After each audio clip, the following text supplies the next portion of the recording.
So with only a week to go until we go racing, I thought it'd be a good idea to recap some of the aero changes that the Mustang and the Camaro have. So we've only got a Camaro here to show you, but we'll talk about both brands. So the first thing is we've got this infill here to change the shape and affect the drag on the Camaro.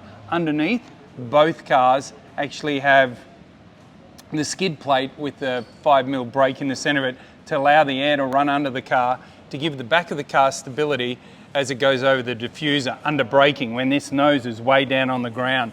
The Mustang is filled in here, not exactly the same as the Camaro, but it's sort of similar, it gives it that feel.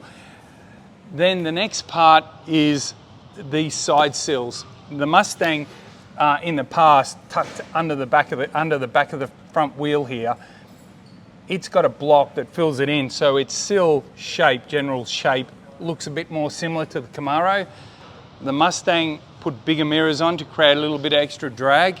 And when you come to the back of the car, the rear wing is 50mm further back on the Camaro than it was. It's in the same position that the Mustang had it, and the wing is wider. So the wing cord, this center section, is exactly the same length with both manufacturers.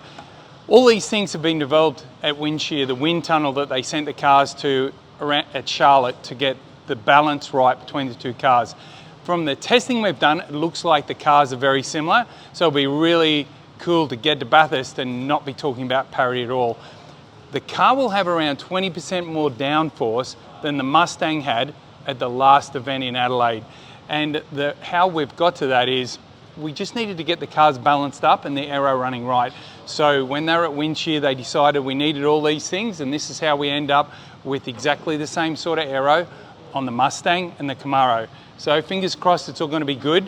It'll be a little slower in a straight line because you don't get anything for nothing. So with more drag and more downforce, we're expecting these cars to be something like 10 kilometers an hour slower down the straight at Bathurst.